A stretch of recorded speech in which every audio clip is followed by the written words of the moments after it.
아버지 너무 사랑하고 감사합니다. 하나님만을 사랑한다고 고백하는 당신의 자녀들이, 하나님만을 찬양한다고 고백하는 당신의 자녀들이 이 자리에 모였습니다. 하나님, 당신을 만나기 위해, 당신의 음성을 듣기 위해, 당신의 놀라운 치유와 회복과 구원을 경험하기 위해 이 시간 왔사오니 하나님 우리를 만나주시고 만져주시고 비추어주시고 지나가 주시옵소서. 그래서 오늘 우리가 이 시간 이 자리에서 일어날 때는 하나님의 사람으로 온전케 되며 모든 선한 일을 행하기에 온전한 자로 거듭날 수 있도록 역사하여 주시옵소서. 사모하는 모든 영혼들에게 좋은 것으로 가득가득 채워주실 주님을 찬양하고 기대하고 감사드리오며 이 모든 기도 예수님의 이름으로 감사하며 간절히 기도드립니다. 아멘. 우리 마가복음 2장 1절로 12절 보겠습니다. 마가복음 2장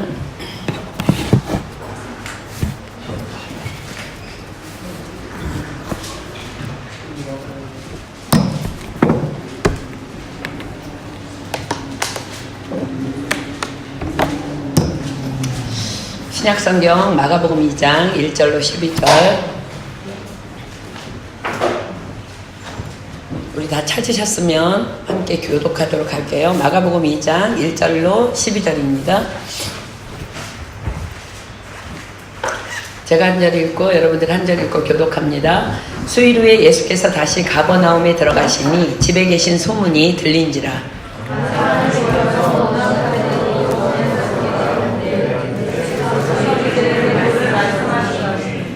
사람들이 한 중풍병자를 4사람에게 메워가지고 예수께로 올세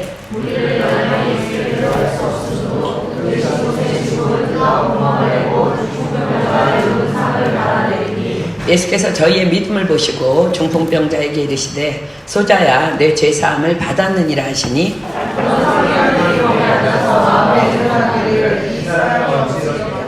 이 사람이 어찌 이렇게 말하는가 참남하도다. 오직 하나님 한 분 외에는 누가 능히 죄를 사하겠느냐.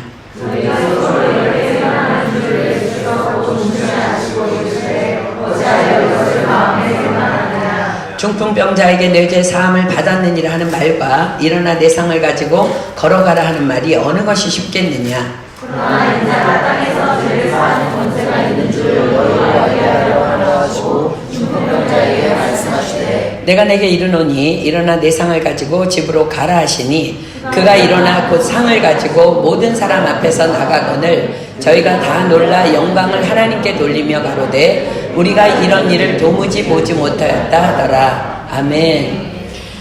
오늘 우리가 읽은 이 사건은 우리가 너무나 잘 알고 있는 중풍병자와 그의 이웃 사람들에 대한 아름다운 사랑 이야기입니다. 온 갈릴리 사방에 예수님에 대한 소문이 퍼지기 시작합니다. 그분은 각색 병든 많은 사람들을 고치시며 또한 많은 귀신 들린 자들을 온전케 하신다는 것입니다. 이 소문을 들은 중풍병자의 이웃들은 홀로 아무것도 할 수 없어서 침상에 다만 누워있는 중풍병자를 예수님께로 데려가자고 마음을 모읍니다. 본문 3절이 기록합니다. 사람들이 한 중풍병자를 4사람에게 메워가지고 예수께로 올세. 그런데 우리가 주목할 것은 예수님께로 그를 데려간 자들이 가족도 친구도 아니었다는 사실입니다. 만약 가족이었다면 분명 가족이 데려왔다고 기록했을 것입니다. 만약 그의 친구들이 데려왔다면 분명 친구들이라고 기록했을 것입니다.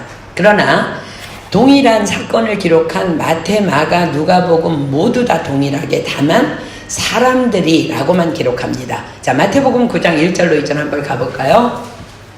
마태복음 9장 1절로 2절입니다. 동일한 사건입니다. 예수께서 배에 오르사 건너가 본 동네에 이르시니 침상에 누운 중풍병자를 사람들이 데리고 오거늘 예수께서 저희의 믿음을 보시고 중풍병자에게 이르시되 소자야 안심하라 내 죄사함을 받았느니라. 자, 누가복음 5장 한번 가볼까요? 누가복음 5장 18절로 20절입니다. 누가복음 5장 18절로 20절. 한 중풍병자를 사람들이 침상에 메고 와서 예수 앞에 들여놓고자 하였으나 무리 때문에 메고 들어갈 길을 얻지 못한지라. 지붕에 올라가 기와를 벗기고 병자를 침상채 무리 가운데로 예수 앞에 달아내리니 예수께서 저희의 믿음을 보시고 이르시되 이 사람은 내 죄 사함을 받았느니라 하시니. 그렇습니다. 오늘의 주인공 중풍병자를 예수님께로 데려온 자는 그의 가족도 친구도 아닌 그의 이웃 사람들이었습니다. 이것은 분명 어떤 뜻이 숨어 있음이 분명합니다. 중풍병이 어떠한 병인지 우리가 안다면 그 이유에 대해서 정확하게 이해가 확실해집니다. 한의학에서 중풍은 뇌혈관의 장애로 갑자기 정신을 잃고 넘어져서 구안괴사 증세, 즉 얼굴 신경 마비 증상인 입과 눈이 한쪽으로 이렇게 틀어지는 증세나 반신불수, 언어장애 따위의 후유증을 남기는 병이라고 정의합니다. 즉 우리가 알고 있는 뇌졸중입니다. 뇌졸중은 갑작스럽게 발병해서 빠르게 진행되기 때문에 마치 바람의 특징을 지니고 있다 그래서 풍자를 넣어서 중풍이라고 얘기합니다. 자 보십시오. 어느 날 갑자기 정신을 잃고 쓰러졌어요. 그런데 눈을 떠보니 얼굴 신경이 마비되어서 입과 눈이 한쪽으로 틀어져 있다면, 몸이 반쪽이 마비가 되어서 반신불수가 되어 있다면, 혹은 내 맘대로 말을 못하게 된 언어 장애가 왔다면 그 사람의 마음은 과연 어떠할까요? 어제까지 멀쩡해서 내 맘대로 움직이고 말하고 살던 사람이 갑자기 쓰러지더니 장애가 왔다면 그 사람의 좌절과 실망감은 가히 상상할 수 우리가 없는 노릇입니다. 아무리 훌륭한 인격을 가지고 칭찬받던 자라 할지라도, 아니 이러했던 자라면 더더욱이 어쩌면 그는 자신의 의지와 상관없이 가까운 가족에게, 아내에게, 남편에게, 자식에게 온갖 짜증을 퍼부을 수 있는 가능성이 99.9999% 열렸다는 의미입니다. 물론 내면으로는 이러지 말아야지 하는 마음이 더 크겠지만 말입니다. 이런 환자를 돌보아야 하는 가족들 또한 많이 당황스러울 수밖에 없을 것입니다. 한국말에 긴 병에 효자 없다는 말이 있습니다. 처음에는 가족들도 당황하고 안타까운 마음에 최선을 다해서 인내함으로 환자를 대하여 주지만 계속되는 짜증과 불평에 혹 조금이라도 서운한 내색을 하면 또 이 중풍병자는 자신을 무시한다며 더욱 화를 내고, 그런 악순환이 가족 안에 또 가까운 사람 안에서 불가항력적으로 발생할 수밖에 없게 되는 상황이 일어나는 거예요. 그래서 가족도 가까운 친구도 다 지쳐 떨어져 나가는, 결코 포기하면 안 되는 줄 알면서도 포기하게끔 만드는 병이 바로 중풍병입니다. 어떻게 그렇게 내가 잘 아느냐고요? 제 친정 아버지 이야기입니다. 제 아버지도 어느 날 풍으로 쓰러지셨습니다. 그리고 반신불수가 되셨습니다. 저희 아버지는 일본에서 공부하신 엘리트셨습니다. 주변 많은 사람들이 의논과 조언과 상담을 위해서 우리 아버지를 찾아오셨어요. 그래서 늘 저희 집은 사람들로 북적인 기억이 있습니다. 저는 그런 아버지를 무척이나 자랑스러워했고 존경했어요. 그런데 어느 날 아버지가 쓰러지시더니 점점 내가 아는 아버지가 아닌, 인격과 품위는 온데간데 없고 막말을 던지셨고 화를 자주 내셨고 어눌한 언어로 소리 지르셨고 엄마와 가족들은 점점 지쳐갔습니다. 술, 담배를 금하라는 의사는 계속 말했지만 아랑곳하지 않으셨어요. 내가 하고 싶은 것도 못하고 죽으라는 것이냐며, 내가 하고 싶은 거 다 하다가 죽겠다고. 하루는 제 언니가 조카를 데리고 친정에 놀러 왔는데 당신이 보고 계신 TV 화면을 가렸다고 2살밖에 안 된 손주를 파리채로 때리시는 것을 보면서 아버지를 향해 많이 실망하고 좌절했던 기억이 납니다. 중풍병자는 이러한 환자입니다. 그러니 본문에 나오는 중풍병자의 가족도 친구도 모두 어쩌면 지친 상태에 있지 않았었나 유추해 볼 수 있습니다. 그러나 그런 그를 위해 이웃 사람들이 함께 힘을 모아 일어납니다. 진정한 그리스도인들입니다. 또한 진정한 교회의 역할입니다. 그렇습니다. 진정한 그리스도인은 아픈 자와 그의 가족들까지도 이해해주며 끌어안을 수 있는 자들입니다. 어쩌면 그 중풍병자가 아닌 그의 가족들을 위해서 그 이웃들은 그리 했을지도 모르겠습니다. 그들은 의논합니다. 자, 우리 이렇게 하자. 우리 중에 힘 있는 장정 4명이 침상 모퉁이를 들고 우리 함께 예수님께로 가자. 모든 치유가 가능하신 그분 곁에는 언제나 사람들이 많이 모여 있다고 하니 결코 쉽지는 않은 상황도 우리는 생각해야 된다. 그러나 우리 함께 가보자. 그들은 그렇게 출발했고 드디어 예수님이 계신 곳으로 그들이 오게 됩니다. 자, 본문으로 가겠습니다. 마가복음 2장 1절부터 봅니다. 수일 후에 예수께서 다시 가버나움에 들어가시니 집에 계신 소문이 들린지라 많은 사람이 모여서 문 앞에라도 용신할 수 없게 되었는데 예수께서 저희에게 도를 말씀하시더니 용신할 수 없다는 것은 몸을 움직일 수 없는 상태를 의미합니다. 3절입니다. 사람들이 한 중풍병자를 4사람에게 메워가지고 예수께로 올세 무리를 인하여 예수께 데려갈 수 없으므로 그 계신 곳의 지붕을 뜯어 구멍을 내고 중풍병자의 누운 상을 달아내리니 이 중풍병자의 이웃들의 열심은 정말 대단합니다. 반드시 예수님을 만나게 해야 한다는 일념으로 그들은 그 침상을 들고 그 집의 지붕으로 올라갑니다. 팔레스타인 가옥들은요, 대개가 이렇게 흙벽돌로 된 단층 슬라브형이기 때문에 집 한쪽에 지붕으로 올라가는 계단이 다들 나 있습니다. 왜냐하면 평평한 지붕 형태이기 때문에 지붕에서도 약간의 일상생활, 즉 여인들이 모욕을 한다든지 하는 용도 등으로 사용되기 때문입니다.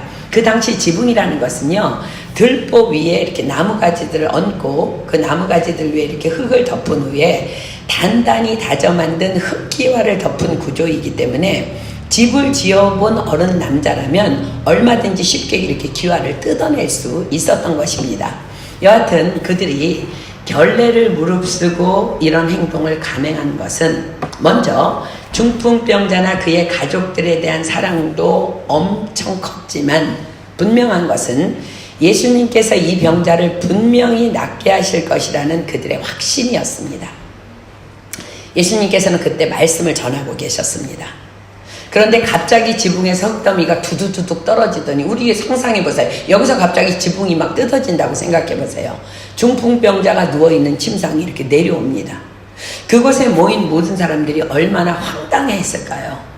어쩌면 뭐하는 짓이냐며 욕하는 사람들도 있었을 것입니다. 그러나 하나님이신 예수님은 그들의 중심을 꿰뚫어 보고 아시고 계셨습니다.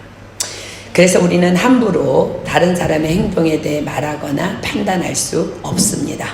하나님께서는 그 사람이 혹은 내가 어떤 동기로 그 일을 지금 하고 있는지를 아시기 때문입니다. 자, 사무엘상 2장 3절로 한번 잠깐 가보겠습니다. 사무엘상 2장 3절입니다. 알지 못하면서 하는 말을 교만이라고 하죠. 사무엘상 2장 3절입니다. 심히 교만한 말을 다시 하지 말 것이며 오만한 말을 너희 입에서 내지 말지어다. 여호와는 지식의 하나님이시라 행동을 달아보시느니라. 아멘. 그 사람이 어떤 동기로 그 일을 하고 있는지 아신다는 거야. 내가 어떤 동기로 그 일을 하고 있는지 다 아신다는 거야. 악이든 선이든. 자, 5절, 본문 5절입니다. 예수께서 저희의 믿음을 보시고 중풍병자에게 이르시되 소자야 내 죄 사함을 받았느니라 하시니. 자, 여러분들 주목하십시오. 누구의 믿음을 보시고? 저희의 믿음을 보시고입니다. 그 중풍병자의 믿음이 아닌 그 중풍병자를 데리고 온 그 사람들의 믿음을 보시고입니다. 그리고 그에게 말씀하십니다. 소자야 내 죄사함을 받았느니라. 유대인들에게 있어 모든 질병은 죄의 결과라고 믿었습니다. 그러나 모든 질병이 다 그러하진 않습니다. 어느 날 제자들이 예수님과 함께 길을 가고 있었습니다. 그 길에 소경이 있었어요. 그를 본 제자들이 예수님께 질문합니다. 자, 요한복음 9장 1절로 3절 가봅니다. 요한복음 9장 1절로 3절. 요한복음 9장 1절로 3절입니다. 신약성경 요한복음 9장 1절로 3절. 예수께서 길 가실 때에 날 때부터 소경된 사람을 보신지라. 제자들이 물어가로되 라비여 이 사람이 소경으로 난 것이 네 죄로 인함이오이니까 자기오니까 그 부모니까. 예수께서 대답하시되 이 사람이나 그 부모가 죄를 범한 것이 아니라 그에게서 하나님의 하시는 일을 나타내고자 하심이니라. 그렇습니다. 유대인들은 또 유대인인 예수님의 제자들도 모든 질병은 죄의 결과라고 믿고 있었어요. 그러나 예수님께서는 말씀하십니다. 그에게서 하나님의 하시는 일을 나타내고자 하심이라. 아멘. 그렇습니다. 오늘 본문의 중풍병자에게 예수님께서 말씀하신 소자야 내 죄사함을 받았느니라는 말씀도 그의 병이 결코 그의 죄 때문임을 말씀하는 것이 아닙니다. 성경은 죄에 대하여 이렇게 말씀하십니다. 요한복음 16장 9절입니다. 요한복음 16장 9절. 요한복음 16장 9절. 죄에 대하여라 함은 저희가 나를 믿지 아니함이요. 그렇습니다. 성경에서 말씀하시는 죄는 예수님을 믿지 않는 것입니다. 왜 예수님을 믿지 않는 것이 죄일까요? 자, 에덴 동산으로 가볼까요? 하나님께서 말씀하셨습니다. 창세기 2장 15절로 17절입니다. 창세기 2장 15절로 17절. 구약성경 창세기 2장 15절로 17절입니다.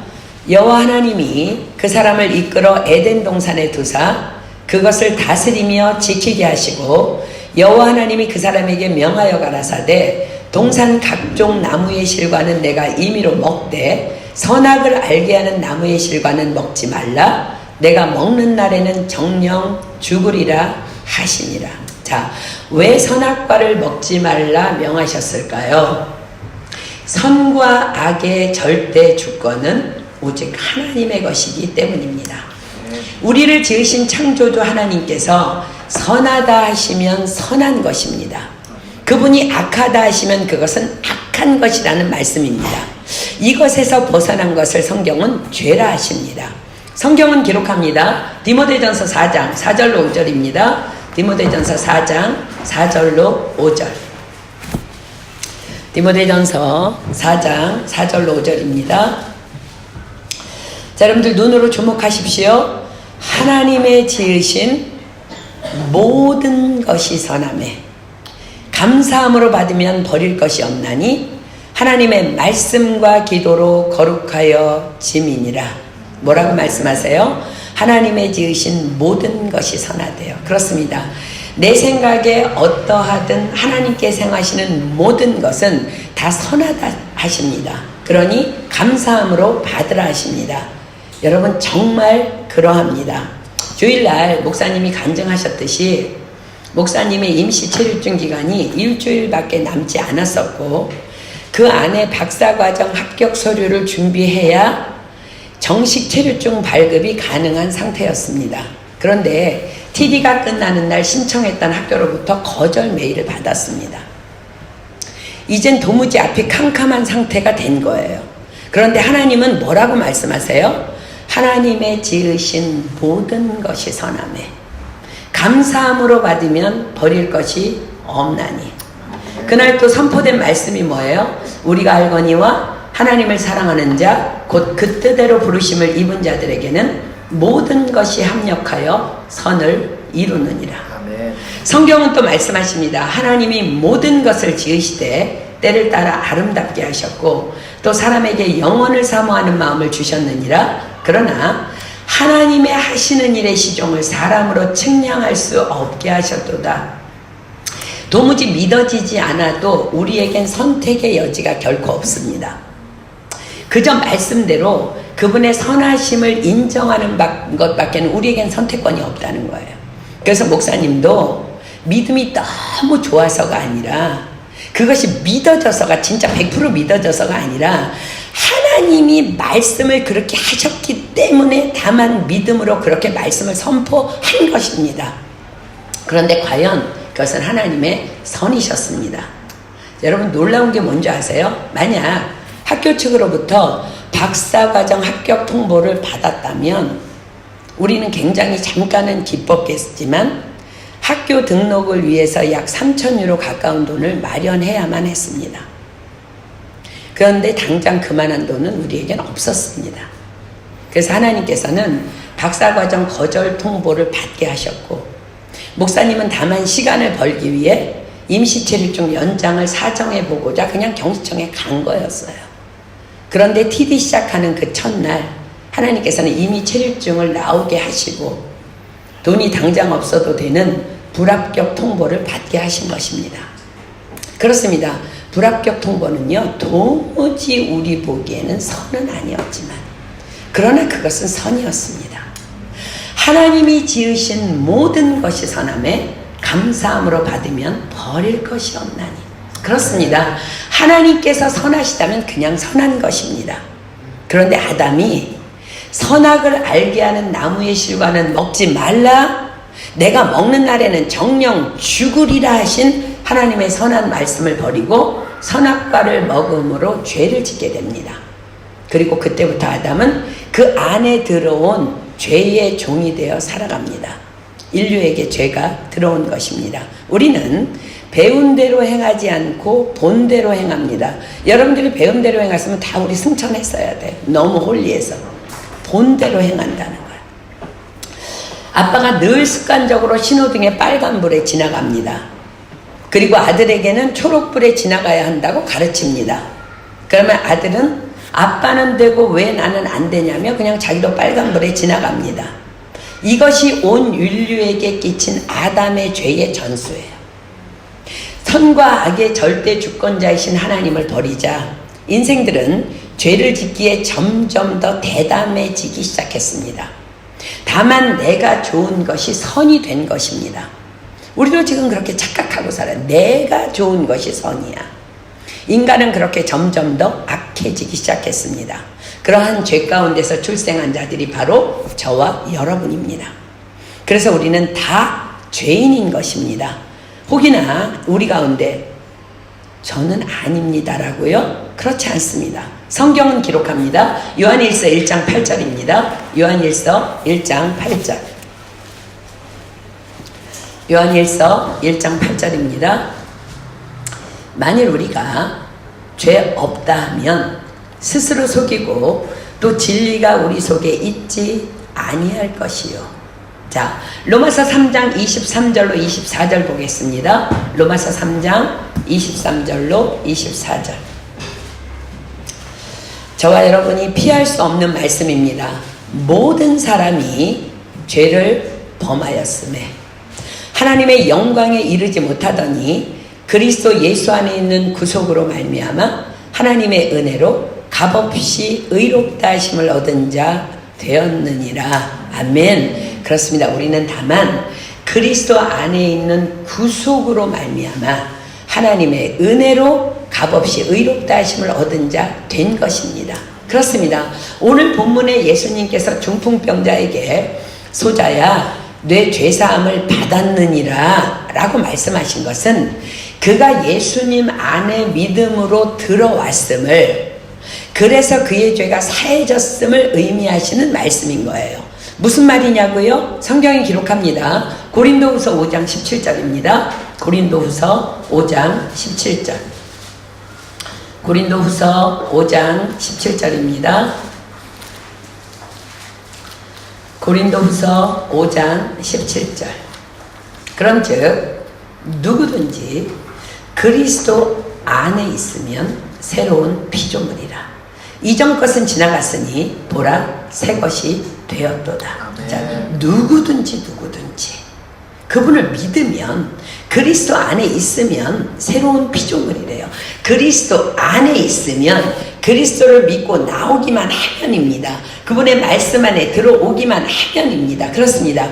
그 중풍병자는 그리스도 예수님께 나왔습니다. 그래서 그는 새로운 피조물이 된 것입니다.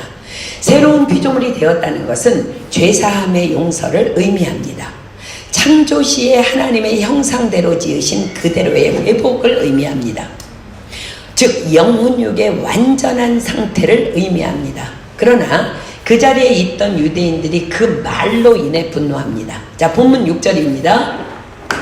어떤 서기관들이 거기 앉아서 마음에 의논하기를 이 사람이 어찌 이렇게 말하는가 참남하도다. 오직 하나님 한 분 외에는 누가 능히 죄를 사하겠느냐. 자, 참남하도다. 무슨 말이에요? 저가 감히 하나님에 대한 신성모독을 하고 있다는 말이에요. 여러분 성경을 주목하십시오. 성경은 서기관들이 마음으로 의논했다고 기록합니다. 그들이 입을 열어서 서로 말한 것이 아니라 서로 눈빛을 주고받으며 한 마음으로 그리 생각했음을 의미합니다. 이것은 하나님을 향한 신성 모독죄야. 그렇게 속으로 서로 교류하고 있음을 영으로 아신 예수님께서 그들에게 말씀하십니다. 자, 8절입니다.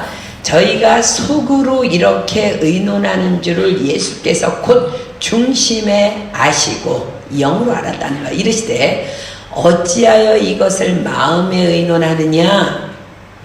중풍병자에게 내 죄 사함을 받았느니라 하는 말과 일어나 내 상을 가지고 걸어가라 하는 말이 어느 것이 쉽겠느냐.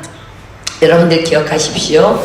여러분들 마음속에 생각하는 것까지 하나님은 다 감찰하신다는 거예요.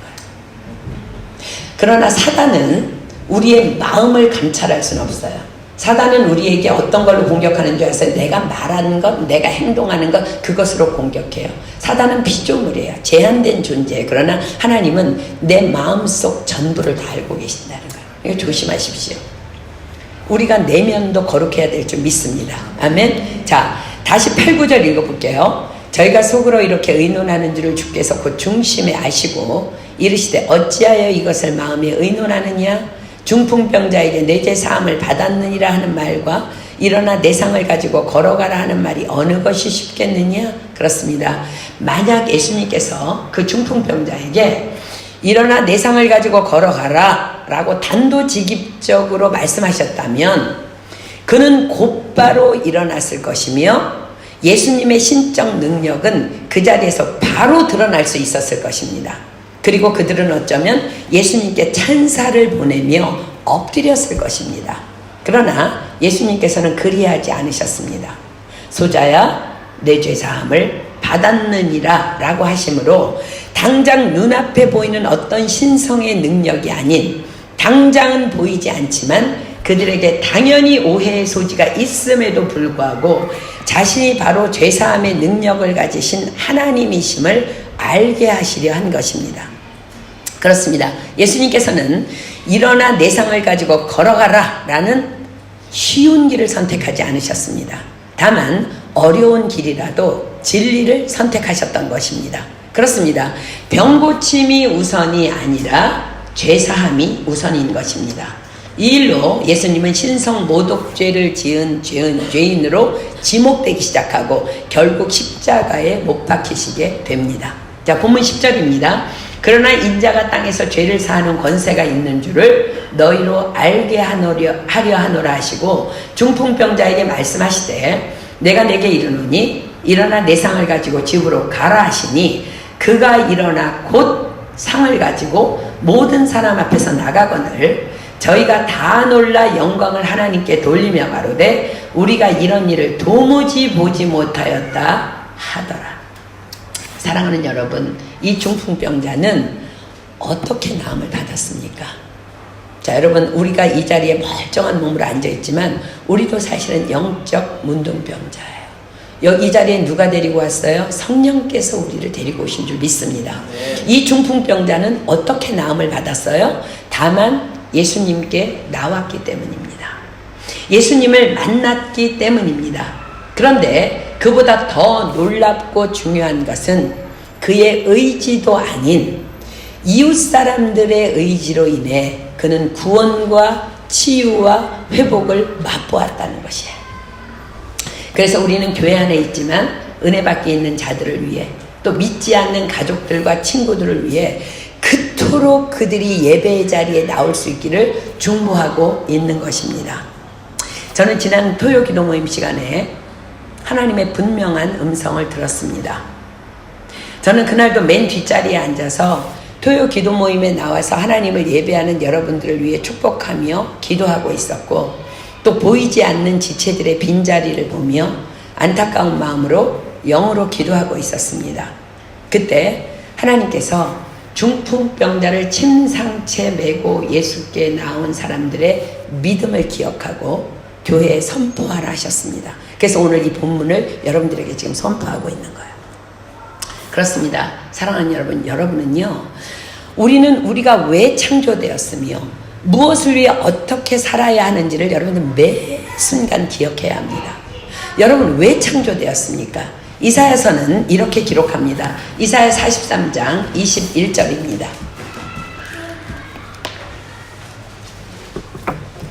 이사야 43장 21절입니다. 이사야 43장 21절. 이 백성은 내가 나를 위하여 지었나니. 저와 여러분을 말씀하십니다. 이 백성은 내가 나를 위하여 지었나니 나의 찬송을 부르게 하려 함이니라. 찬송의 원어적 의미는 예배입니다. 찬양은 원어로 테일라라고 하는데 노래하다라는 뜻입니다. 직역하면. 그런데 이 말은 하나님을 하나님으로 인정하는 행위를 의미합니다. 하나님을 하나님으로 인정하기 위해 우리가 입으로 말하면 기도이고, 이 기도에 곡조가 붙으면 찬송입니다. 손발로 하면 봉사이고 삶으로 하면 예배입니다.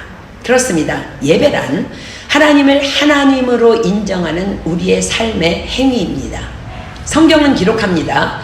이 백성은 내가 나를 위하여 지었나니 나의 찬송을 부르게 하려 함이니라. 나를 나로 인정하며 예배하게 하려 함이니라 하는 말씀이에요. 하나님께서는 당신을 예배하는 자들을 향해 이렇게 약속하십니다. 출애굽기 20장 24절입니다. 출애굽기 20장 24절.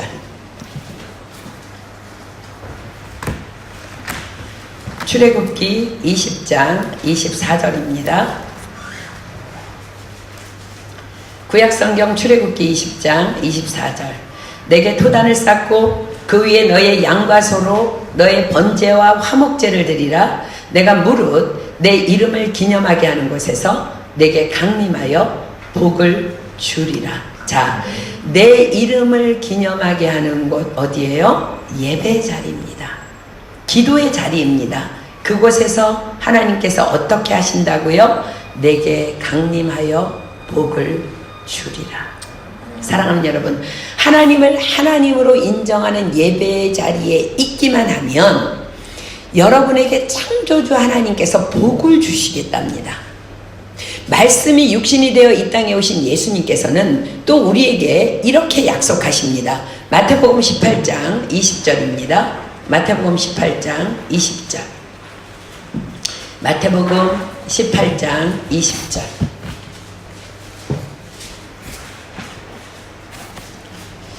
마태복음 18장 20절. 두세 사람이 내 이름으로 모인 곳에는 나도 그들 중에 있느니라. 두세 사람이 내 이름으로 모인 곳 어디예요? 하나님을 하나님으로 인정하는 예배의 자리입니다. 기도의 자리입니다. 그렇습니다. 사랑하는 여러분에게 다시 한번 예수 그리스도의 이름으로 선포하며 호소합니다. 하나님을 하나님으로 인정해 드리는 것 외에, 여러분들이 예배의 자리에 목숨 걸고 나오는 것 외에 여러분들이 도대체 여러분 스스로를 위해서 할 수 있는 것이 무엇이라고 생각합니까? 주님께서 말씀하십니다. 마태복음 7장 12절입니다. 마태복음 7장 12절. 마태복음 7장 12절. 그러므로 무엇이든지 남에게 대접을 받고자 하는 대로 너희도 남을 대접하라. 이것이 율법이요 선지자니라. 다시 읽습니다. 그러므로 무엇이든지 남에게 대접을 받고자 하는 대로 너희도 남을 대접하라. 이것이 율법이요 선지자니라. 여러분, 하나님께 대접받기 원하십니까? 대접받기 원하십니까? 아멘. 하나님 대접해 드리십시오. 하나님을 하나님으로 인정해 드리십시오. 그분이 우리에게 말씀하십니다. 이 백성은 내가 나를 위하여 지었나니 나의 찬송을 부르게 하려 함이니라.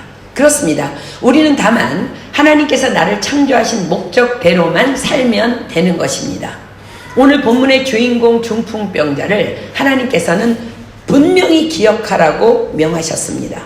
그는 예수께로 나왔다는 그 단 하나의 이유만으로 죄사함과 병고침과 삶의 치유와 회복이 동시에 일어났습니다. 새로운 삶이 펼쳐진 것입니다. 그로 인해 온 가족 구원, 물론 당연히 일어났습니다. 그는 까칠한 사람이었습니다. 가족에게도 인정받지 못했던, 가족도 포기한 난폭한 사람이었습니다. 제멋대로 말하고 행동하며 가족들을, 친구들을, 다른 사람들을 아프게 했던 사람입니다. 그러나 예수님은 그런 그를 결코 정죄하거나 나무라지 않으셨습니다. 그저 그를 보시며 사랑스러운 음성으로 말씀하셨습니다. 소자야.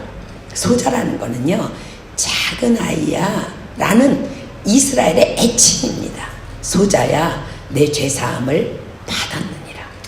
그리고 말씀하십니다. 일어나 내 상을 가지고 걸어가라. 무슨 말씀이에요? 모든 것이 다 회복되었으니 이젠 가서 삶을 누리라는 말씀입니다. 그 중풍병자가 만난 예수님을 우리는 지금 어떻게 만날 수 있다고요? 두세 사람이 내 이름으로 모인 곳, 그렇습니다. 바로 예배의 자리입니다. 바로 기도의 자리입니다. 예수님은 말씀하십니다. 나도 그들 중에 있느니라. 그 자리에 나오게만 하면 완악한 중풍병자에게 그리하셨던 것처럼 나를 용서하시며 나를 치유하시며 나를 회복시켜 주시며 예수님께서는 약속하고 계신 것입니다. 우리는 이 중풍병자의 사건을 통해 주시는 메시지를 정말 단단히 붙잡아야 합니다. 그렇습니다. 우리는 하나님이 우리를 지으신 목적대로 주님 오시는 그날까지, 하늘나라 가는 그날까지 끊임없이 예배의 자리에 나아가야만 합니다. 나아가고 나아가야만 합니다. 그럴 때 우리는 끊임없는 용서와 치유와 회복을 통해 거룩의 삶을 살아낼 수 있는 것입니다. 아멘. 또한 우리는 예배의 자리에 나오지 못하는, 아니 나오기를 싫어하는 나의 가족이나 자녀나 친구나 교회 식구들을, 그러한 그들을 침상채라도 메어서 반드시 예배의 자리에 데리고 나와야 합니다. 우리는 생각합니다. 그가 믿음이 없는데 억지로 그 예배의 자리에 데리고 와서 앉혀놓은들 무슨 소용이 있나? 기억하십시오. 그것은 정확한 사단의 음성입니다. 거짓말입니다. 거절하십시오. 성경은 분명히 이렇게 말씀하십니다. 본문 5절 눈으로 똑똑히 보십시오. 예수께서 저희의 믿음을 보시고, 누구의 믿음이에요? 중풍병자 믿음 아니에요. 중풍병자를 믿음으로 데리고 온 저희들, 그 사람들입니다. 예수께서 저희의 믿음을 보시고 중풍병자에게 이르시되 소자야, 내 죄사함을 받았느니라 하셨습니다. 누구의 믿음을 보시고? 저희의 믿음을 보시고입니다. 저희의 믿음을 보시고. 중풍병자의 믿음이 결코 아니었습니다. 그는 믿음 없던 사람입니다. 내가 억지로라도 데려오려 하는 그는 믿음이 없어도 된다는 말이에요. 내 믿음만 확실하다면 그는 내 까닭에 치유와 회복과 구원을 받을 수 있다는 말씀입니다. 중요한 것은 나입니다. 내 믿음의 확실성입니다. 히브리서 11장 6절 다 피겠습니다. 히브리서 11장 6절. 히브리서 11장 6절.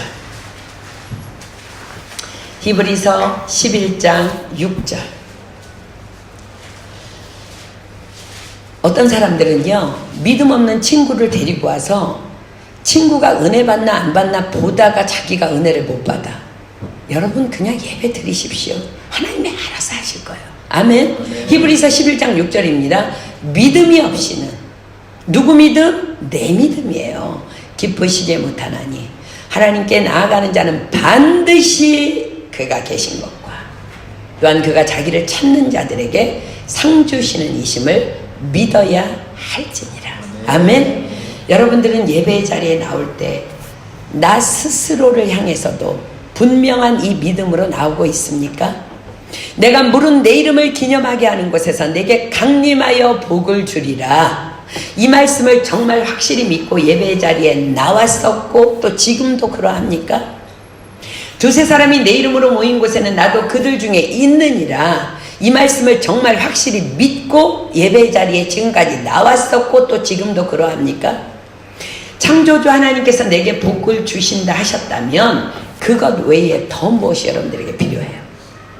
그러나 너무나 많은 크리스천이라 이름하는 사람들이 이 믿음이 없이 그냥 습관적으로 혹은 예배의 어떤 형식이나 찬양이나 말씀이나 기도를 통해 은혜를 공급받고 싶어서 예배 자리에 나오곤 합니다. 아닙니다. 그렇지 않습니다. 결코 예배의 자리는 그렇게 나오는 것 아닙니다. 예수님 그분을, 하나님 그분을 다만 믿음으로, 그분이 내가 강림하여 너희에게 복 줄게, 내가 그 자리에 있을게 말씀하신 다만 그분을 만나러 믿음으로 그냥 나오는 거예요. 하나님의 하나님 되심을 인정하며 그분의 약속을 믿고 예배 자리에 나오는 거예요. 흔히들 말합니다. 예배가 좋다, 나쁘다. 그것들은 전혀 내가 하나님의 말, 하나님 되심을 인정하는 예배에 그 어떤 영향을 줄 수도 없는 그런 것들이에요. 이것이 예배예요. 그분이 그곳에 강림하여 복주시마 약속하셨습니다. 내가 그곳에 계시겠다 약속하셨습니다. 지금 그분은 이 자리에 계십니다. 그것이 예배에 나아가는 전부입니다. 다만 그 믿음으로 그 자리에 나아가기만 하면 중풍병자를 치유하신 그 하나님께서는 나도 거저 치유해 주시고 회복시키시고 강건케 하시며 복 주시는 것입니다. 언제나 새로운 피조물로 거듭나는 은혜를 누리는 것입니다. 자, 여러분 보세요. 예배가 좋았다, 예배가 나빴다, 그런 것은 성경 안에는요, 창세기부터 요한계시까지 존재하지 않아요. 그분이 그 자리에 계시기에 그것만을 믿고 나아가면 되는 거예요. 자, 우리 교회 안에도 사춘기를 보내고 있는 자녀들이 있어요. 부모의 믿음으로 그들을 예배의 자리에 반드시 데리고 나와야 합니다. 막연한 믿음이 아닌 그 자리에서 중풍병자를 저희들의 믿음을 보시고 고쳐주신 그 확실한 믿음을 가지고 기도로 준비하며 반드시 자녀들 데리고 나와야 합니다. 성령께서 친히 그들을 만나주시고 만져주시고 회복시켜 주실 것입니다. 예배 자리에 나가야 되는데 몸이 아프다고요? 예수님 당시의 환자들은요, 아프니까 난 예배에 못 가가 아니라 아프기 때문에 예수님께 더 그 힘든 무리들을 뚫고 예수님께 나아갔다는 것을 여러분들은 기억해야 합니다. 우리는 성경대로 믿어야 합니다. 아프기 때문에 예배 자리에 더 나가야 하는 것이 성경적인 믿음입니다. 그 가족도 포기한 중풍병자를 치유하신 그 예수님을 만나러 기어이 죽을 것 같아도 예배 자리에 나아가야 합니다. 예배 자리에 나아가기 싫다고요? 더더 길을 쓰고 나와야 합니다. 당신이 예수님을 만나 치유되고 회복될 것을 귀신이 귀신같이 알기 때문에 여러분들의 마음에 가기 싫은 마음을 자꾸 집어넣는 거예요. 여러분 여기 경험자 쏟아요. 엄청 속았잖아. 사단은요, 귀신은 우리를 속여요. 내가 아픈데 어쩔 수 없지. 죽을 것 같이 피곤한데 어쩔 수 없지. 하나님도 다 싫어. 너 아픈 거 지금 너 많이 피곤한 거 과연 그렇습니까? 성경은 기록합니다. 내가 무릇 내 이름을 기념하게 하는 곳에서 내게 강림하여 복을 주리라. 그래서 사복음서에 기록된 예수님 곁에는요, 그렇게 각종 병든 자들이 언제나 무더기로 모여 있었던 거예요. 속지 마십시오. 아프니까 예배에 나와야 합니다. 아멘. 피곤하니까 독수리 날개쳐 올라감 같은 새 힘을 얻기 위해 예배 자리에 나와야 합니다. 아멘. 그러한 자에게는 결단코 하나님께서 평생의 건강을 주실 줄 믿습니다. 아멘. 죽어도 우리는 예수님 안에서, 예수님 앞에서 예배 자리에서 죽겠다는 각오로 예배 자리에 나와 예배 드려야 합니다. 사도행전에 나오는 유두고라 하는 한 청년은요, 너무 피곤했어요.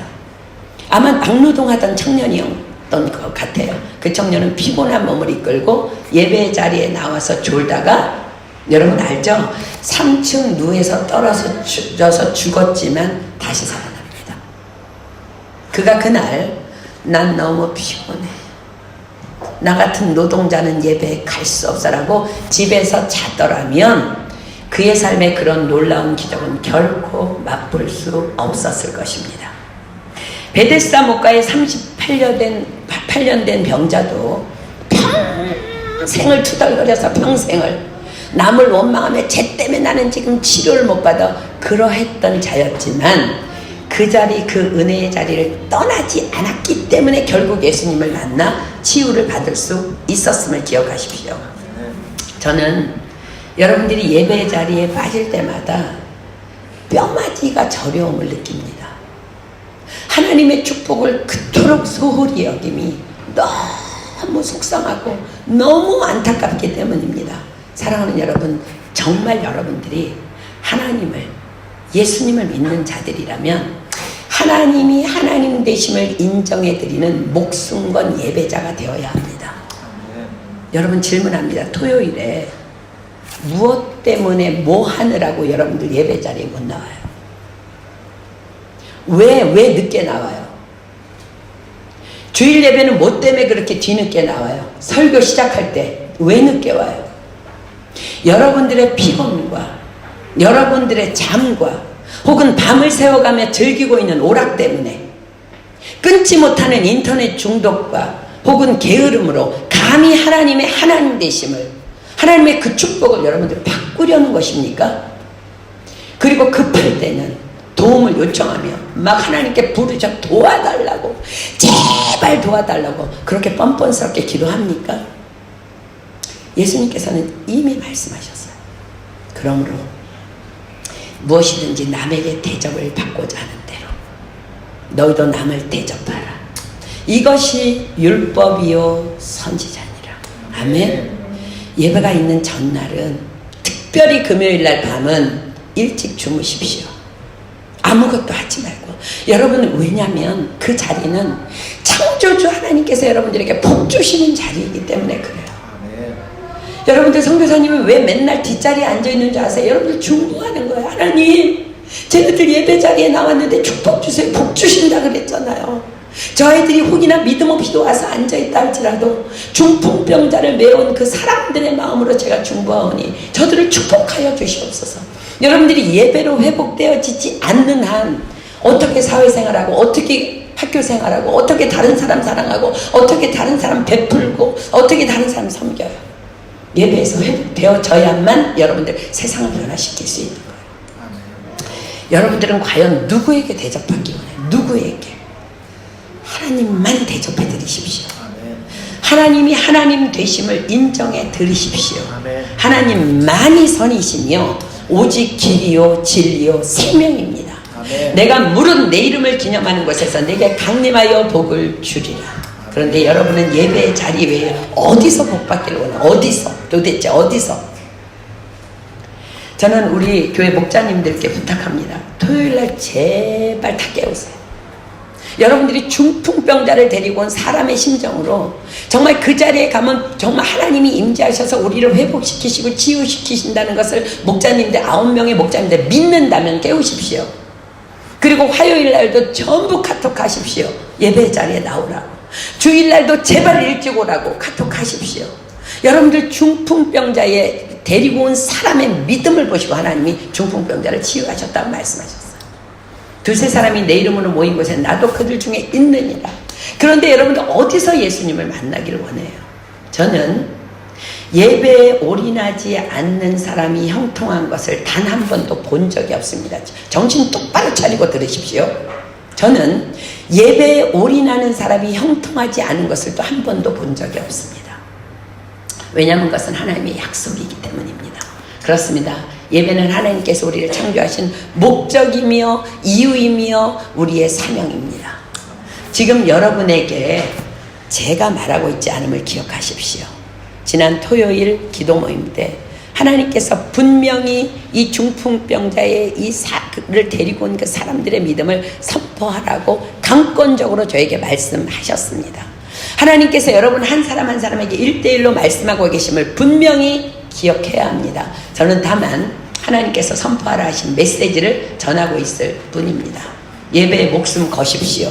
여러분 몸뚱아리가 아니라 일주일에 3번 몸뚱아리 이 자리에 와 있을 수 있어. 하나님은 하세요. 가짜를. 믿음으로 목숨 걸으라는 거예요. 믿음으로. 중풍병자를 데리고 온 사람들은 믿음이 있었기 때문에 지붕을 뚫는 행함까지 동반될 수 있었던 것입니다. 믿음이 없이는 기쁘시게 못하나니 하나님께 나아가는 자는 반드시 그가 계신 것과 또한 그가 자기를 찾는 자들에게 상 주시는 이심을 믿어야 할지니라. 믿음으로 나아갈 때 여러분의 예배가 달라질 것입니다. 여러분의 찬양이 또 기도가 듣는 메시지의 깨달음이 전혀 달라질 것입니다. 여러분들의 남편이 달라질 것이며 여러분들의 자녀가 달라질 것이며 여러분의 아내가 달라질 거예요. 내가 섬기는 교회는 은혜롭지 않아 이런 말을 하는 사람들을 종종 만납니다. 여러분 잘 기억하십시오. 그 교회가 은혜롭지 않은 것은 내가 믿음이 없이 예배의 자리에 나아가기 때문이라는 거예요. 예배는 은혜 받으러 가는 것이 아니라 그곳에 임재해 계신 하나님, 나와 만나자 하시는 예수님을 뵈러 가는 거예요. 그 믿음으로 나아가는 자는 반드시 그분을 만나게 되는 것이며 치유와 회복과 기쁨이 임하는 것입니다. 그 교회의 예배가 은혜롭다는 것은 그러한 믿음의 사람들이 그 공동체 안에 많기 때문에 찬양이 뜨거운 것이며 기도가 뜨거운 것이며 말씀을 뜨겁게 받는 것이지 다른 교회와 다른 어떤 것이 특별히 첨가되었기 때문이 아님을 우리는 반드시 기억해야 합니다. 다른 교회보다 우리 교회가 설교가 좋아서가 아니라는 거야. 다른 교회보다 우리 교회의 찬양팀이 뛰어나서가 아니라는 거야. 시스템이 좋아서가 아니라는 거야. 다만 하나님을 사모하는 영혼들이 그분을 갈망하고 찬양하고 믿음으로 말씀을 받기 때문에 전하는 자도 뜨겁게 전하고 말씀을 뜨겁게 받기 때문에 그 예배가 뜨거운 거예요. 지난주에 우리 교회에 왔던 또 자매가 또 인터넷에 올렸대요. 별 5개. 여러분 다 여러분들의 믿음이에요. 건조한 사람들이 왔는데 마른 뼈 살아나게 하는 것이 우리 교회가 돼야 되잖아요. 그죠? 왜 우리 교회가 뜨거운지 아세요? 다 사모하고 믿음으로 나오니까. 그러니까 여러분 마른 장작개비들요, 젖은 장작개비들 데려다 앉혀놔야 합니다. 하나님 지금 그 얘기 하시는 거예요. 아멘? 아멘. 데려다 놓으면 살아날 줄 믿습니다. 아멘. 아멘. 뜨거운 예배는요, 내가 내 믿음으로 만들어가는 거예요. 예배 자리에 나와서 그냥 수다 떨지 말고 기도하세요. 주일날도 그렇게 하세요. 그리고 여러분들 우리 광고 때마다 이번에는 맥그룹이 중보기도입니다. 중보기도 하세요. 뭐라고 해야 돼요? 오늘 우리 교회에 온 중풍병자 같은 사람들, 마른 막대기 같은 사람들 하나님 오늘 만나 주시옵소서. 그들은 믿음 없이 그냥 여행 갔다가 덜렁덜렁 백 들고 왔지만 하나님 당신이 중풍병자를 만나 주신 것처럼 만나 주시옵소서. 아멘. 우리는 지금 이 자리에 있는 우리 아기 다니엘이, 지금 한국에 가 있는 시온이가, 우리 베니가 그냥 이 자리에 그냥 엄마를 따라와서 앉아있다고 그냥 쉽게 생각할 수 있어요. 애기니까. 그러나 만약 그 아이들의 부모가 중풍병자를 침상채 메고 온 그 사람들의 믿음을 가지고 자신의 아기들을 예배 자리에 데리고 왔다면 그것은 상상도 할 수 없는 전혀 다른 차원의 하나님의 영적 축복이 그들에게 부어지고 부어지고 또 부어지는 자리인 것입니다. 아멘. 사랑하는 부모님들 기억하십시오. 여러분들의 믿음이 아이의 영성을 또 장래를 결정한다는 거. 아멘. 반드시 믿음으로 아이들 데리고 나오십시오. 그래서 우리는 주일마다 목사님도 어린 아이들을 축복하는 거예요. 여러분들 아이들 우리 다니엘 어리지만요, 하나님 만나 주시옵소서. 이 아이를 성령에 정말 생명 싸게로 씌워 주시옵소서. 그럼 일평생 그 아이가 성령 안에서 자라게 되는 거예요. 나도 내 가족, 내 아이들도 믿음으로 예배 자리에 나와야 하고 데리고 와야 합니다. 예수님께서는 분명히 오늘 본문을 통하여 보여주셨고 말씀하셨습니다. 예수께서 저희의 믿음을 보시고 중풍병자에게 이르시되 소자야 내 죄사함을 받았느니라 하시니, 그렇습니다. 예배 자리 그곳에 하나님이 강림하셔서 복주시마 약속하셨습니다.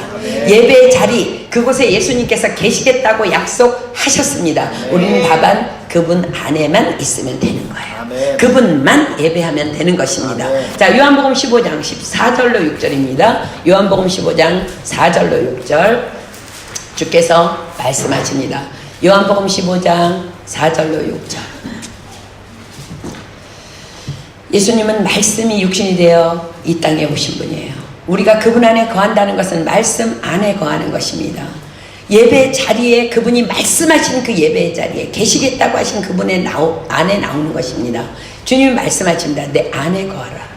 나도 너희 안에 거하리라.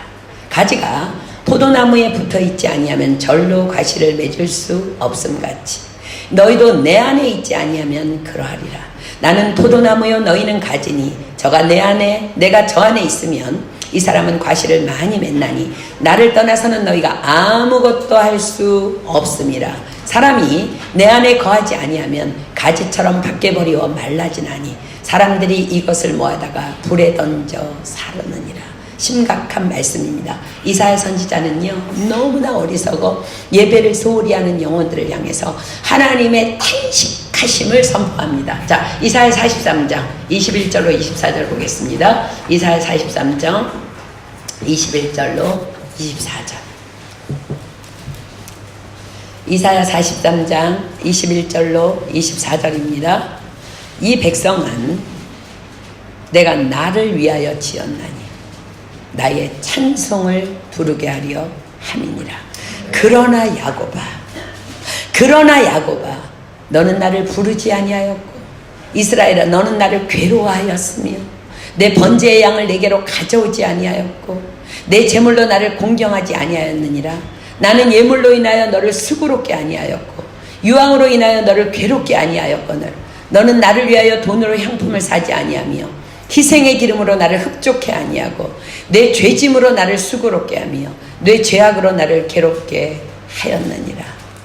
사랑하는 여러분, 지금까지 혹이나 어리석어서 우리의 모습은 아닙니까?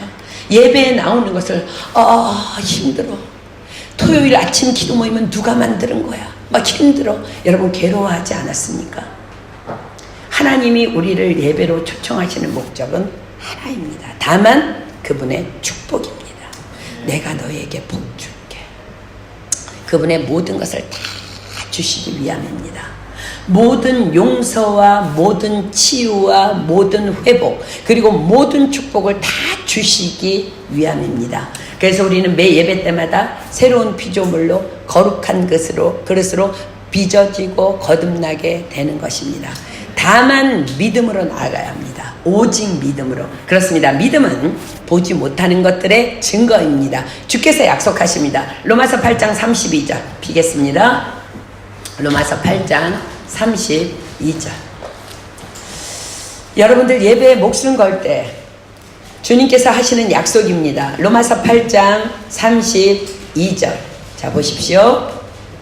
자기 아들을 아끼지 아니하시고 우리 모든 사람을 위하여 내어주시니까 어찌 그 아들과 함께 모든 것을 우리에게 은사로 주지 아니하시겠느냐. 아멘. 다 함께 믿음으로 합독하겠습니다. 시작. 자기 아들을 아끼지 아니하시고 우리 모든 사람을 위하여 내어주시니까 어찌 그 아들과 함께 모든 것을 우리에게 은사로 주지 아니하시겠느냐. 아멘. 여러분들 이 중풍병자의 사건은요 놀랍게도 그 대가볼리 지방에 귀신 들렸던 군대 귀신을 쫓아낸 바로 그 다음에 있었던 사건입니다. 하나님께서 여러분들에게 내가 너희들 너무 사랑하고 축복하기를 원하는데 예배에 목숨 걸라고 말씀하십니다. 우리 시간 찬양하고 기도하겠습니다. 여러분, 찬양도 예배입니다. 하나님이 하나님 되심을 인정하는 것이 찬양입니다. 믿음으로 찬양합시다. 여러분이 정말 진정으로 찬양하고 있는지 주님은 아십니다. 우리 하나님 앞에 이렇게 고백합시다. 내 모든 것, 나의 생명까지 다 주님 앞에 드립니다. 주 임재 안에서 내 영혼 너무나 자유합니다. 내가 이제 주의 거룩한 이름을 높이며 하나님 당신만을 예배하겠습니다. 왜냐하면 하나님은 하나님의 이름을 기념하는 곳에 강림하여 복을 주신 바 약속하셨고, 두세 사람이 내 이름으로 모인 곳에 내가 너희와 함께 하시겠다고 약속하셨습니다. 그렇습니다. 하나님이 나와 함께 하시면 되는 것입니다. 우리는 그분의 자녀이며 그분의 것은 다 내 것입니다. 우리는 그분에게 그 은혜를 거저 받았습니다. 그 거저 받은 은혜를 가지고 우리는 세상에 나가서 세상의 빛과 소금의 역할을 감당해야 합니다. 이 시간 우리 믿음으로 찬양합시다.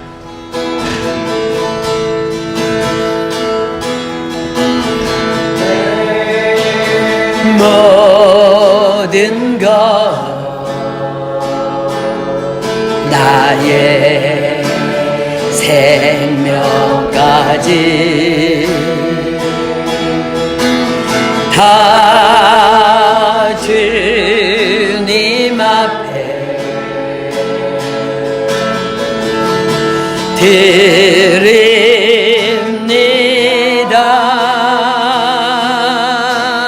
주 임재 안에서 이제 내 영혼 자유해. 내가 주의 거룩한 이름을 높이며 예배하리.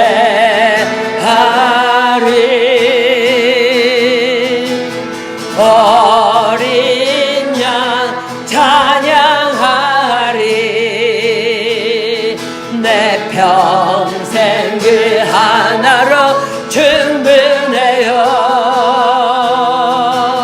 어린 양 찬양하리. 내가 주의 임재 안에서 다시 한번 고백합니다. 내 모든 것, 내 모든 것, 나의 생명까지, 나의 생명까지 다 주님 앞에, 다 주님 앞에 드립니다.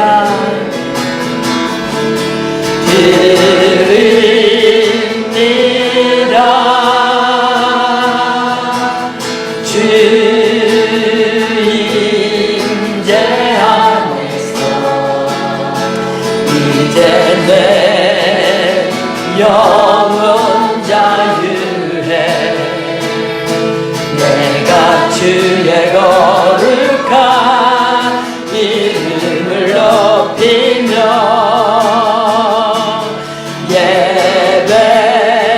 예배하리. 어린 양 찬양하리. 내 평생 그 하나로 충분해요.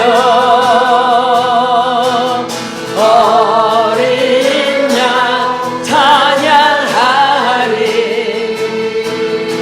내가 주의 임재하. 우리 오른손 다 높이 올립니다. 어린 양, 어린 양 찬양하리. 내 평생 그 하나로 충분해요. 어린 양 찬양하리. 내가 주의 임재 안에서. 정말 중심으로 믿음으로 하나님 앞에 그렇게 고백하십니까? 네. 우리 시간 눈 감습니다. 사랑하는 여러분, 사마리아 성이 어느 날 포위되었습니다. 그들은 하나님의 예배를 무시하고 자기의 생각대로 살아가며 하나님께서 자기를 지으신 그 창조의 목적을 버리고 돈을 벌기 위해, 명예를 얻기 위해 그렇게 달려가다가 하나님께서 아람 군대를 보내셔서 사마리아 성을 포위하니까 그들에게는 이제 돈도 명예도 학위도 디플롬도 다 필요 없게 됐습니다. 너무 배가 고파서 자기 자식을 삶아 먹어야 하는 위기까지 갈 수밖에 없는 인생으로 전락합니다. 여러분, 하나님께서 여러분들에게 오늘 정말 간곡히 명하십니다. 너희가 내 이름을 기념하는 곳에 내가 강림하여 너희에게 복을 주리라. 두세 사람이 내 이름으로 모인 곳에 내가 그곳에 너희와 함께 계시겠다고 약속하십니다. 우리가 그분의 임재 안에 있으면 그것이 다입니다. 그때에 하나님께서는 우리에게 모든 것을 다 주시마 약속하십니다. 여러분들, 예배가 우선입니다. 이사야가 선포했던 그 예배를 소홀했던 그들이 돈을 가졌지만, 명예를 얻었지만 하나님께서 사마리아 성을 포위하시니까 아무 소용이 없었던 그 허무함을 여러분들 기억해야 합니다. 무엇 때문에 여러분들 예배 소홀히 하십니까? 무엇 때문에 예배 자리 못 나옵니까? 무엇 때문에 하나님을 그렇게 만홀히 여깁니까? 그리고 나서 급하면 하나님을 부르십니까? 하나님이 예배 회복하라고 말씀하십니다. 그리고 몸뚱아리만 이 자리에 나오지 말고 정말 믿음으로 이 자리에 임재해 계신 하나님께서 내가 넘어지고 자빠지지만 이곳에 오기만 하면 치유하고 회복하고 일으켜주시고 구원해 주시겠다고 약속하십니다. 우리는 이 자리에 목숨 걸어야 합니다. 하나님, 나는 예배에 목숨 걸겠습니다. 믿음으로 목숨 걸겠습니다. 그리고 믿음 없는 자 침상채로 메고 오는 그 믿음을 내가 갖기를 소망합니다. 하나님, 내가 누구를 데려오든지 하나님 이 자리에서 만나 주시옵소서. 우리의 예배를 통해 회복시켜 주시옵소서. 내가 그 주인공 되게 하여 주시옵소서. 우리 시간 주여 삼창합니다. 시작. 주여, 주여, 주여.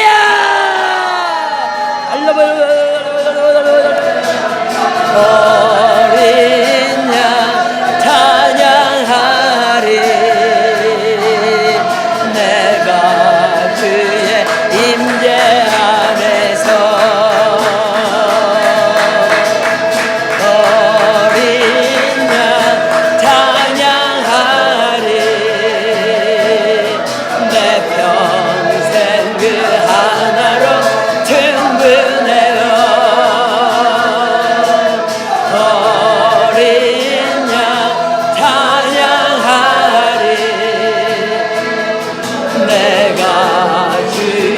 임재 안에 어린 양 찬양하리. 어린 양 찬양하리. 내 평생 그 하나로 충분해요. 어린 양 찬양하리. 내가 주의 임재 안에서.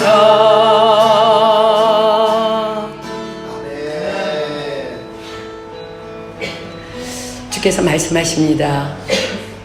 내가 나를 위하여 너희를 지었나니 나에게 찬송을 하게 하려 함이라 말씀하셨습니다. 우리는 예배자로 부르심을 받았습니다. 주님께서 약속하십니다. 내 이름을 기념하는 곳에 내가 강림하여 너희에게 복을 주리라. 두세 사람이 내 이름으로 모인 곳에 내가 너희와 함께 하리라. 그렇습니다. 우리가 그분 안에만 있으면 형통한 것입니다. 그분 밖으로 나아갈 때에 폭풍이 시작되는 것입니다. 하나님께서 여러분들에게 강력하게 말씀하십니다. 예배에 목숨 걸라고. 우리 예배에 올인합시다. 해야 될 일이 너무나 많습니다. 세계 선교 감당해야 합니다. 그 감당은 예배로부터 시작되는 줄 믿습니다. 하나님이 하나님 되심을 인정해 드리는 그 예배에 우리가 올인할 때에 반드시 우리 교회를 통해서, 저와 여러분을 통해서 세계 선교는 거룩하게 마무리될 줄 믿습니다. 이 자리에 있는 우리 서울은혜 교회 식구들에게도 부탁합니다. 돌아가서 예배에 목숨 거십시오. 그 교회의 예배가 달라질 것입니다.